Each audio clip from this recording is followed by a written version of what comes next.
নমস্কার বন্ধুরা, তোমরা সকলে কেমন আছো? সোমা লাইফস্টাইল চ্যানেলে একটা স্বাগত জানিয়ে একটা নতুন ব্লগে নেমে পড়লাম। আর জানোই প্রত্যেক দিনের মতন সকালবেলায় মেয়ের জন্য কিন্তু খাবার দাবারের ব্যবস্থা কিন্তু করেই দিচ্ছি। এটা কিন্তু সকালবেলার ডিউটি আমার। আর এই দেখো, ডিউটিটা কিন্তু একটার পর একটা করেই নিচ্ছি। এই দেখো, ভাত আর একটু ডিম ভাজা করে দিলাম, আর তার সঙ্গে কিন্তু একটু আমন্ড বাদামটা ছাড়িয়ে দিচ্ছি। এখন তো ওর জন্য আর বাবু দেওয়া হয় না, এই কলা বলেই দিয়েছে, কলা কিন্তু খাবোই না। তা সেই জন্য এইটুকুটাই আজকে খাবার দাবার। আর ওকে বলেছি তুই ওখান থেকে কিছু ফলমূল কিনে খেয়ে নিস, কারণ ঘরে বাবু শুধু কলাই আছে। দেখি, আমাকে মেয়ে বলেছে মাম্মি আপেল পেয়ারা খাবো, আপেল না খাবো না। এবার আমি বলছিলাম আপেল খা, কিন্তু ও খাবে না, বলছে কি করব বলো তো। সেই জন্যই তা আপেলটা দিলাম না, আপেল তো খাবেও না।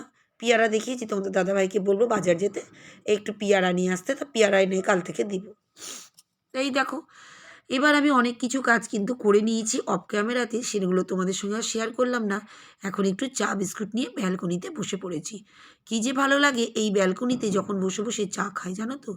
মনের ভিতরে শত আনন্দ লাগে আমার এই গাছ দেখতে। দেখো কীভাবে আমি সব গাছ দেখছি, চারিদিকে ব্যালকনিতে আমার গাছে গাছ। আর এই দেখো কাগজ ফুলটা এত সুন্দর ফুটে আছে যে তোমাদের কি বলবো, দারুণ সুন্দর লাগছে। আমি কিন্তু ভেরি হ্যাপি যে আমার গাছে এত সুন্দর ফুল হয়েছে। না আমি বেশি সার দিই, না কিছু দিই, তাতেই এত সুন্দর কিন্তু ফুল হয়েছে।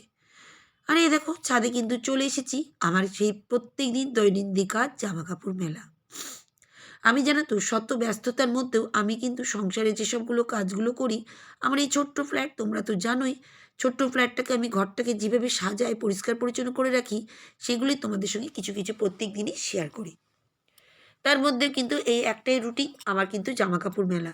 আর এই জুতোটা একটু কেচেছিলাম, এখন তো জানোই পামশু জুতো সবাইকেই পরতে হচ্ছে শীতের জন্য। তা আমার ৩-৪টেই আছে, তার মধ্যে এটা একটু ধুলো ধুলো লাগছিলো, একটু কেচে রোদে দিয়ে দিলাম, শুকিয়ে যাবে। আর এখন তো অনেকটাই সকাল, আস্তে আস্তে শুকিয়েই যাবে। এখন কাপড়ও সকাল সকাল আনি না, একটু লেট করেই যাই সেজন্য। আর এই দেখো চলে এসেছি ঘরে। ঘরে এই যে ল্যাপটপটাকে চার্জ দেওয়া, এখন না ল্যাপটপটাও দেখছি প্রতিদিনই চার্জ দিতে হচ্ছে। মানে একদিন অন্তর অন্তর, প্রতিদিন নয়। তা তোমাদেরকে যেদিন যেদিন চার্জ দেয় সেদিন সেদিনই দেখায়। আর আমার এই পুতুলটা দেখো কত সুন্দর টেডি বিয়ারটা সাজানো আছে। কার কার ভাল লাগে এরকম সাজানো? আমার মেয়ে তো কোনো কিছু নিয়ে খেলেই না, তা আমি একটু সাজিয়েই রাখি। আমার খুব ভালো লাগে জানো তো এরকম সাজিয়ে রাখতে। দেখো ওটাও যেন একটা জায়গা ধরে রেখেছে আমাদের। মানে আমার মেয়ের মতনই আমি ওই পুতুলটাকে সে একটা সুন্দরভাবে সাজিয়ে রেখে দিয়েছি। প্রত্যেকটা জিনিসকে মনে করবে গুছিয়ে রাখলে সুন্দর আর সতেজ থাকে, তো সেরকম এই পুতুলটাকেও আমি সুন্দর সতেজভাবে গুছিয়ে রাখছি। জামা কাপড়গুলো ওদিকে গুছিয়ে নিলাম, আর এইদিকে দেখো চলে এসেছি কিছুটা আলু কাটতে। এই আলুগুলোকে গাছ গাছ গাছ গাছ করে আলুগুলো কিন্তু আমি কেটে দিচ্ছি, একটু করব আলু ভাজা। আর এদিকে তোমাদের দাদাভাই যাবে একটু পরে বাজার। ঘড়ি দেখছি জানো তো, কি বলবে, এত কাজ আর কাজ, কাজের শেষ নেই। আর তাড়াতাড়ি করে করি তো সেই জন্যই, কারণ শুধু তো রান্না করলেই হলো না, রান্নার পরেও তো আদার্স অনেক কাজ থাকে সেগুলোই। তা সেগুলোও কিন্তু করছি আমি। তা এই দেখো আলু ভাজাটা দিকে চাপিয়ে দিয়েছি, আর এইদিকে পাশেও কিছু জিনিস কিন্তু হচ্ছে, ওটা কিন্তু আমি ঢেকেই রেখেছি, আবার উপড়ে পুবড়ে পড়ে যাবে সেজন্যই। পরপর পরপর করে করছি কিন্তু আমি চারিদিকেরই কাজ, সব দিকে। ওই দেখো ফটাফট বন্ধ করে দিয়েছি, আর আলুটা কিন্তু ভাজা এদিকে চাপিয়ে দিয়েছি, কারণ আমাকে তো করতে হবে সেজন্যই। আর জানো তো তোমরা সব বন্ধুরা এত সুন্দর সুন্দর কমেন্ট করছো, তোমাদেরকে কিন্তু অনেক অনেক ধন্যবাদ দেওয়া উচিত। আর আমি কিন্তু দেখো জামা কাপড় খুলে দিয়েছি, খুব গরম লাগছিল, আমার গরমও লেগে যায় বাপরে বাপ। এই যে তোমাদের দাদাভাই বাজার চলে গেছিলো, ওর দেখো ঠান্ডাই লাগে, কিন্তু আমার না কাজকাম করি তো দৌড়ে দৌড়াতে অনেক গরম লেগে যায়, সেজন্য সব খুলে টুলে রেখে দিয়েছি। এখন আমি এই দেখো চুড়িদারটা, এখন তো বাড়িতে চুড়িদারই পরি, আর একটু মাথায় তেল দিয়েছি, ওই জন্য চুলটা চিপচিপা লাগছে তোমাদের। কিন্তু তেল না দিলে তো হবে না, ডাক্তার আমাকে বলেছে মাঝে মাঝে তেল দিতে স্কিনে, মাথাতে। তাও মাছ নিয়ে এসছে, আর কিন্তু পেয়ারা নিয়ে এসছে, বললামই তোমাদের আগে পেয়ারা আনতে বলবো, সেটাই। তা যাই হোক, আজকে কিন্তু প্রতিদিনই আমি প্রত্যেক দিনই আমার সব বান্ধবীদের নাম বলি, আজকে একটা বন্ধু দাদার নাম বলবো আমি। দাদাভাই প্রচণ্ড সুন্দরভাবে আমাকে কমেন্ট করেছে, তাই না বললেই পারবো না। খুব সুন্দর চ্যানেল দাদাভাইয়ের, কিন্তু তোমরা কিন্তু সবাই গিয়ে এই দাদাভাইয়ের চ্যানেলটা একবার করে ভিজিট করতে পারো।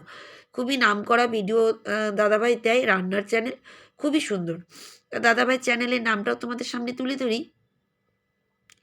দাদাভাই চ্যানেলের নাম হচ্ছে সুব্রতা অর্চনা রান্নাঘর and blog. 4.59K subscriber. 1.1K মাত্র ভিডিও দিয়েছে। দারুণ সুন্দর চ্যানেল, তোমরা কিন্তু সবাই একবার করে গিয়ে দেখতে পারো। এত সুন্দর চ্যানেল না, দারুণ সুন্দর রান্নাবান্নাগুলো আমি কিন্তু দাদাভাইয়ের দেখি, তোমরাও দেখতে পারো কিন্তু। তো দাদাভাই আমার চ্যানেলে এসে কী কমেন্ট করেছে সেগুলো তোমাদের সামনে তুলে ধরি। দাদাভাই লিখেছে, শুভ সকাল দিদিভাই, প্রতিদিনের মতন চলে আসলাম আপনার সুন্দর ভিডিও দেখবার জন্য আর সুন্দর সুন্দর কথাগুলো শুনবার জন্য। দিয়ে দাদাভাই একটা ধন্যবাদ দিয়েছে। ধন্যবাদ দাদাভাই এত সুন্দর কমেন্ট করার জন্য। আপনি এত সুন্দর করে আমাকে কমেন্ট করেছেন, ওর জন্য সবার আগে অনেক অনেক ধন্যবাদ। আপনার চ্যানেলটাও আমি কিন্তু প্রত্যেক দিনই দেখার চেষ্টা করি দাদাভাই। আর খুব সুন্দর রান্নার কিন্তু আমি কিন্তু রান্নাগুলো শিখি। বলতে গেলে কারোর কাছে শেখার কিন্তু শেষ নেই। আর আপনি কিন্তু আমাদেরকেও হার মানিয়ে দিবেন। আমরা মেয়ে ছেলেরা রান্না করি, তার থেকে বেশি মনে হয় খুব সুন্দর আপনি রান্না করেন। তা যাই হোক দাদাভাই কিন্তু অনেক অনেক ধন্যবাদ। আপনি আমার চ্যানেলে এসে এত সুন্দর কমেন্ট করেছেন তার জন্য। তো এবার চলে আসি আমার ভিডিওতে। আমি দেখলে তো মাছ কিছুটা ফ্রিজে ঢুকিয়ে রাখলাম, কারণ সব মাছ তো করবো না, অনেকটা করেই মাছ নিয়ে এসছে। আর মাছের কিন্তু ঝালই করব।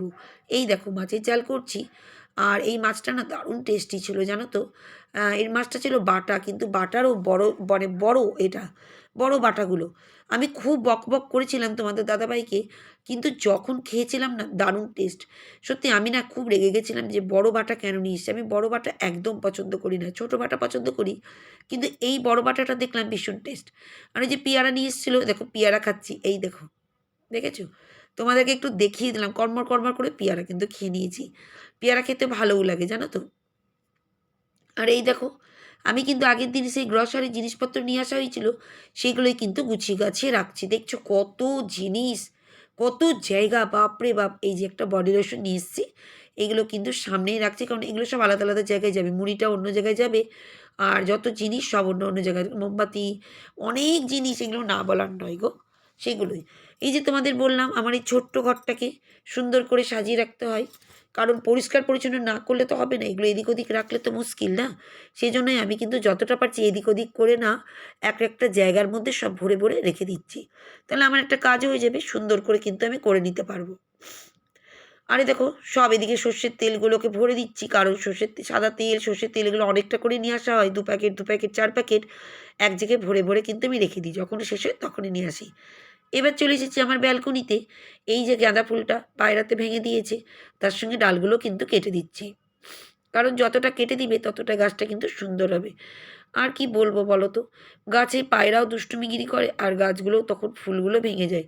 আমার খুব মায়ার জিনিস, তোমরা তো জেনেই গেছো সেজন্য। আর গাছে যেগুলো পাতাগুলো কেমন হয়ে গেছে, আমি একটু কাঁচি দিয়ে কেটে দিচ্ছি। আর এই দেখো, তাড়াহুড়ো করে করে নিচ্ছি। এবার কিন্তু একটু করে জল দিয়ে দেবো। এখন তো সব গাছে জল দিতে পারছি না, কিন্তু জল না দিলেও আবার গাছগুলো কেমন যেন হয়ে যাচ্ছে। সেজন্য একটু একটু সামনের গাছগুলোকে দিতেই হবে। এই দেখো, এই গাছগুলোকে জল দিতেই হবে, না দিলে না ভীষণ প্রবলেম। আর এই কাগজ ফুল তো দিতেই হবে, অনেক বড় গাছ, জল না দিলে হয়? দেখেছো কত সুন্দর ফুল, তোমাদেরকে সবসময় দেখাচ্ছি, দেখেছো দারুণ সুন্দর লাগছে।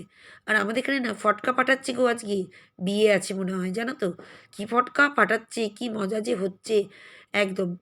আর এই দেখো, তোমাদের বললাম আমার ছোট্ট ফ্ল্যাট ঘরটাকে সুন্দর পরিষ্কার পরিচ্ছন্ন করে গুছিয়ে রাখি। এই দেখো, এবার একটু ঝাড়ঝাঁটা দিয়ে নিচ্ছি। সব সময় দেখবে আমি একটু ঝুলঝাল কিন্তু ঝেড়েই নিই। এই দেখো লাইট জ্বেলে করছি, কারণ ঝুল দেখবে দেখা যায় না, আর ঝুল দেখবে রাত্রেবেলাতেই দেখা যায়। আর আমাদের ঘরে ঝুল একদমই দেখা যায় না, আমি হতেই দিই না, হওয়ার আগেই জানি, তার জন্য কিন্তু একটু লাইটটা কিন্তু জ্বেলে নিয়েছি আমি। আর যখনই আমি কাজ করি তখনই একবার করে যেখানে পারি বারুণ ধরে নিই কিন্তু। আর আজ এই ঘরটাকে একটু অন্যরকম করে সাজাবো, তার জন্য এই দেখো আমি কিন্তু নেমেই গেছি। আর এই দেখো, এই বেডরুমের এই খাটটাকে কিন্তু একটু পাতলা কাপড় দিয়ে কিন্তু প্রতিদিনই মুছি, ধুলো যাতে না পড়ে, কারণ একদিন না করলে ধুলো এত বেশি। তাই দেখো ঝাড়ঝাঁটা দিতে লেগে গেছি আমি। আর কি করব, এই দেখো এখানে দেখছো একটা গাছ, এটা হচ্ছে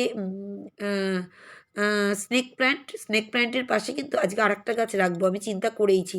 তোমাদের সেটাও দেখাচ্ছি, দাঁড়াও দাঁড়াও দাঁড়াও। এই দেখো, এই পাতাবাহার গাছটা তোমরা তো ওই ঘরেই দেখো, আজকে কিন্তু দেখো এই ঘরে রাখছি। আমার না দেখতে কত সুন্দর লাগছে, দেখেছো তো? গাছ দিয়ে সাজালে কার কার ভাল লাগে বলো তো? ঘর ন্যাচারাল গাছ, আমি খুব হ্যাপি আমার গাছগুলো এত সুন্দর। তার জন্য আমি চিন্তা করলাম এই ঘরে কিন্তু আমি নিয়ে চলে আসি। আর এই দেখো সাজিয়েও নিয়েছি, ঝাড়ঝাঁটা দিয়েও নিয়েছি। এখন মাতা মারিয়ার কাছে ওই যে ফুল একটা ছিঁড়ে গেছিলো, ওটাও তুলে রেখেছিলাম, মায়ের চরণে দিলাম। আর আমি কিছুটা কেনা ফুল নিয়ে এসেছিলাম, সেটাও কিন্তু দিয়ে নিচ্ছি। আর স্নান করে উঠে ওই চুল টুল না আঁচড়িয়েই আমি কিন্তু একবারে মাতা মারিয়ার কাছে আগে মোমবাতি আর ধূপকাঠি জ্বালিয়ে প্রেয়ারটা সেরে নিই। তারপরেই কিন্তু আমি চুল আঁচড়াই, সব কিছু তারপরে করি। তা দেখো আমি কিন্তু প্রত্যেক দিনই তোমাদের সঙ্গে প্রত্যেক দিনই ছোটোখাটো যেভাবেই হোক ভিডিও কিন্তু দেওয়ার চেষ্টা করি। আর তোমরাও কিন্তু দেখো। তা আমার ভিডিও কেমন লাগে তোমরা কিন্তু কমেন্ট করবে। তোমাদের এক একটা কমেন্ট আমার কাছে ভীষণ অনুপ্রেরণা জাগায়। তোমরা আছো বলেই আমি কিন্তু এইভাবে আগাতে পারছি। তো দেখো আমি কিন্তু আজকের মতন পালাতে যাচ্ছি। তোমরা কিন্তু আমার ভিডিও দেখো। আজকের মতন পালালাম।